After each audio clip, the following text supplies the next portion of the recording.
À quelques heures de la fête, ça se bouscule dans les magasins. Si vous n'avez toujours pas d'idée pour ce soir, sachez que les déguisements sont très tendance cette année. Dans ce magasin de farce et attrape à Lille-Fives, le responsable a été littéralement dévalisé. Costumes de princesse, d'infirmière, de super-héros, d'abeilles ou de panthères, ici il y en a pour tous les goûts. Et bien sûr, il ne faut pas avoir peur du ridicule, mais vous serez au moins sûr de passer une bonne soirée et d'amuser surtout vos amis. Petit tour d'horizon donc des produits que vous pouvez encore trouver. Je vais prendre une chemise blanche avec un costume en queue de pie, un petit chapeau, je vais acheter un cigare, une canne, puis un pantalon, des chaussures brillantes, comme le thème cabaret Moulin Rouge. On nous impose le déguisement, donc hein, on fait comme on nous a dit, quoi. Parce qu'à la base, moi, j'étais pas trop pour, hein, mais bon, c'est comme ça, donc on s'adapte. On vient se préparer pour le Nouvel An, on a organisé un Nouvel An, et donc on vient acheter des fluos. Voilà. Et c'est quoi ça alors? Ça, c'est des fluos, donc ça se casse et ça fait de la lumière dans le noir. Toutes les couleurs, c'est sympa. Le déguisement, je le trouve un peu minuscule, minimaliste, mais bon, je pense que je vais le prendre quand même, il me plaît bien. Et c'est quoi alors? En fait, je sais pas. C'est en gothique, travelo, un mélange de tout, quoi. Et si les soirées déguisées ne sont pas votre tasse de thé, eh bien vous avez une autre solution, c'est tout simplement de sortir vos beaux habits. Mais voilà, pour être au top, il est parfois difficile de s'habiller soi-même. On a souvent besoin de l'avis d'une amie ou de sa maman. Alors pour surprendre, ce soir, laissez-vous guider par un coach ou plutôt par un personal shopper. Ce concept qui vient tout droit des États-Unis permet aux hommes et aux femmes de trouver leur tenue en fonction de leur personnalité, ce qui leur permet aussi d'être totalement à l'aise dans leur basket. Aurélien Barège a suivi Letty dans les rues de Lille pour ne pas faire de faute de goût. Elle vous donne quelques conseils, messieurs, pour une soirée réussie. Faut pas partir dans le total look, veste de costume, chemise blanche, le papillon noir, là ça va vraiment être too much et puis c'est même plus, beau à voir, quoi. Alors qu'ici on a quand même un décalage où là on a mis une petite chemise bleue, on aurait pu mettre une chemise en jean, ça aurait été même un peu mieux et puis avec du jean c'est vraiment pas mal. L'actualité, c'est aussi du social. En ce jour de la Saint-Sylvestre, les 13 salariés de l'entreprise Explicite ne lâchent pas prise. Ils se sont rassemblés aujourd'hui devant le siège social de Colruyt à Moucron pour manifester leur colère. Cette entreprise spécialisée dans le mailing, les travaux d'imprimerie et de distribution est en cessation de paiement. L'arrêt est immédiat. Les salariés se retrouvent donc au chômage.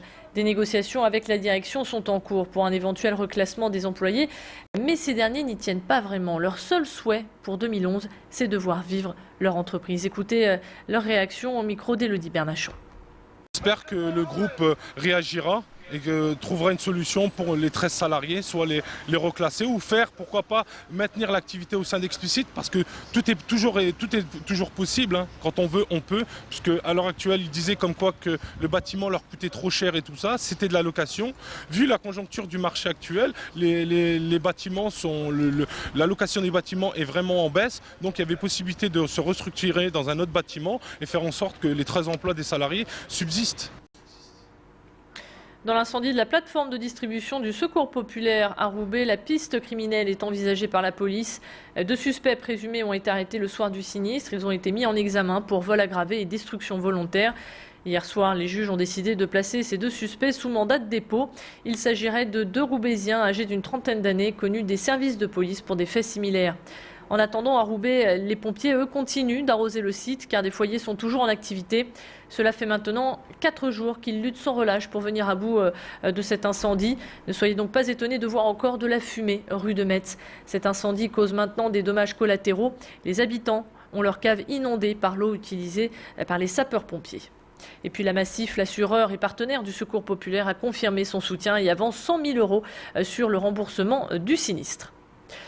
La fin de la prime à la casse et la hausse des tarifs de la carte grise provoquent de longues files d'attente à la préfecture. Les services n'ont pas pu finir tous les dossiers. Ils rouvriront mardi. Et d'ici là, seule solution, faire enregistrer votre carte grise par un professionnel de l'automobile agréé et qui travaille bien sûr le jour de la Saint-Sylvestre. Le marché de Noël à Lille, place Riour, a fermé ses portes hier soir. Les artisans venus de toute la France pour proposer leurs spécialités ont refermé leurs petits chalets. Vous avez été nombreux depuis le 24 novembre à venir ici faire quelques emplettes ou encore pour savourer une gaufre. Chaque année, les touristes affluent de France, d'Angleterre et de Hollande pour dénicher des cadeaux originaux. Alors est-ce que cette 21e édition a été profitable aux commerçants? À en juger les premiers témoignages, le bilan est plutôt médiocre en raison des nombreux épisodes neigeux. La neige et le froid en ont découragé plus d'un. Mais malgré les affaires qui n'ont pas été à la hauteur de leurs espérances, les commerçants retiennent tout de même la bonne humeur et l'accueil chaleureux des Lillois. En cette fin d'année, quelles sont vos résolutions pour l'année 2011? Arrêtez la cigarette, passez votre permis de conduire, trouvez un nouveau logement. Voici un florilège de vos résolutions pour cette nouvelle année au micro d'Aurélien Barège. Profiter à fond, à fond, à fond. En fait, on sort d'une période de travaux, on a fait tout nous-mêmes et on est un peu crevé. Donc là, je pense que 2011, ça va y aller, quoi. Continuer dans le même état d'esprit, c'est-à-dire prendre soin de soi, prendre le temps, faire du sport, s'aérer, se divertir dès qu'on peut et profiter, s'offrir des petits plaisirs tout au long de l'année. Les études, réussir les études, ouais. Et après, je sais pas, peut-être trouver un appart ou quoi, on verra bien. Moins râler. Mon mari me dit que je râle trop, alors on va dire moins râler. Voilà, le plus dur dans tout ça, c'est quand même de tenir ses engagements. Et puis attention, les forces de l'ordre sont sur le qui-vive ce soir. Les contrôles seront renforcés. Policiers et gendarmes seront plus nombreux sur le terrain. 1/3 dans le département du Nord et 75% sur la métropole lilloise. Même si la fête est l'occasion de sabrer le champagne, attention au verre de trop. Voilà pour l'essentiel de l'actualité. Restez avec nous, on se retrouve dans un instant pour faire le point sur l'état du ciel, également sur l'état des routes. A tout de suite.